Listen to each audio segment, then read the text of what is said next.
Now, I know this review is a little bit late, but I wanted to sort of wait until I kind of got like all the issues to to really get my full thoughts of the whole story, and also sort of wait a wee while. And there's just a couple of things I'm going to point out. One, there will be spoilers, so you are warned. There's massive amount of spoilers.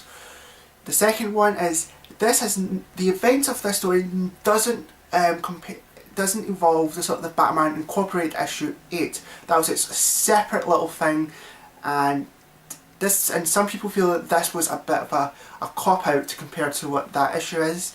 But I will leave a wee sort of annotation just around to that sort of video, so if in case anyone of you want to sort of check it out.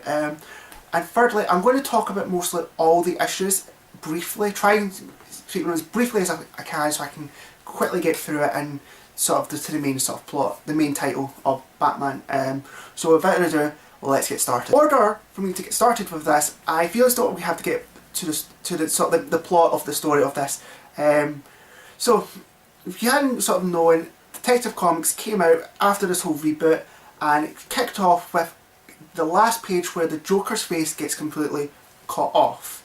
It's completely cut off, and it's in the Gotham police station. And there's been many stories that they've talked about this.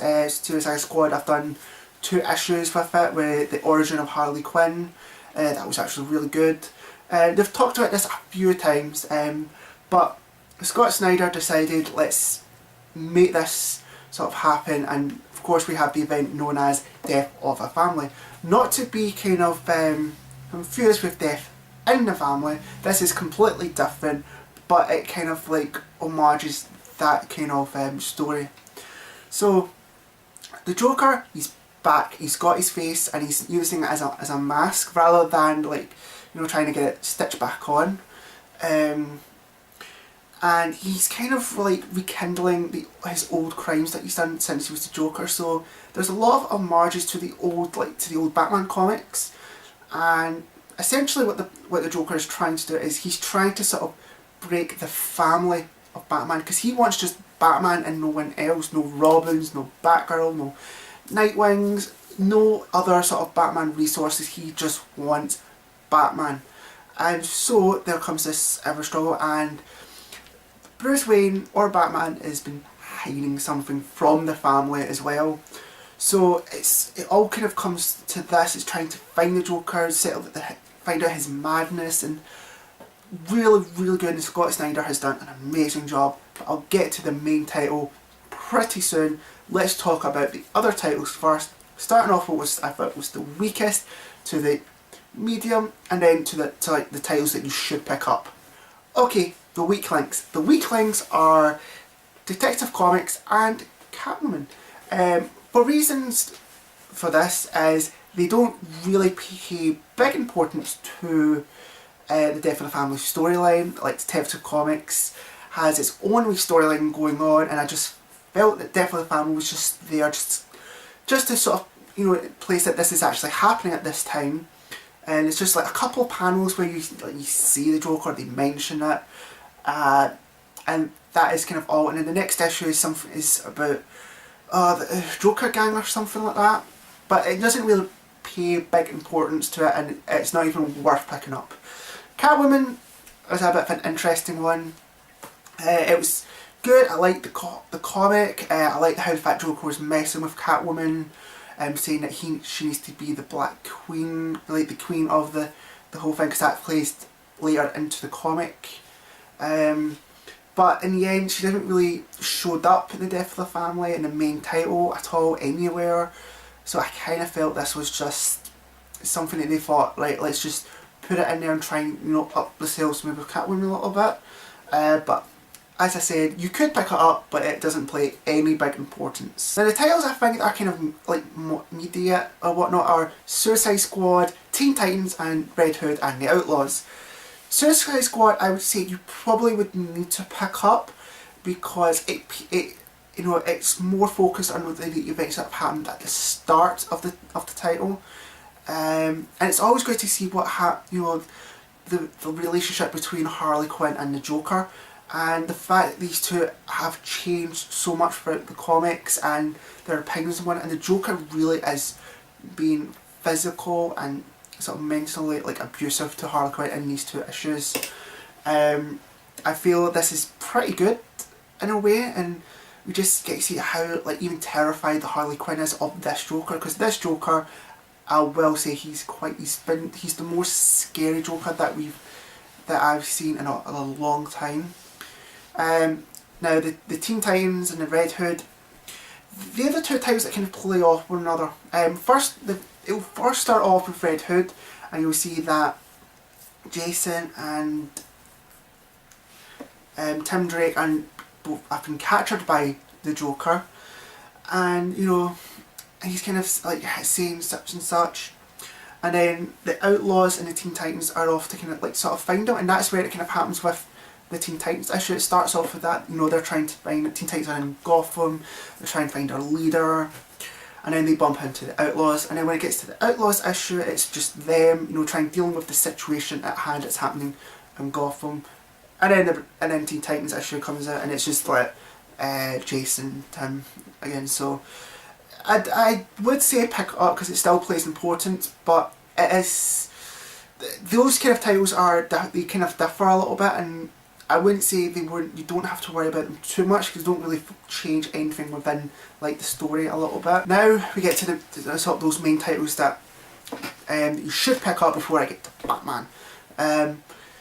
Nightwing.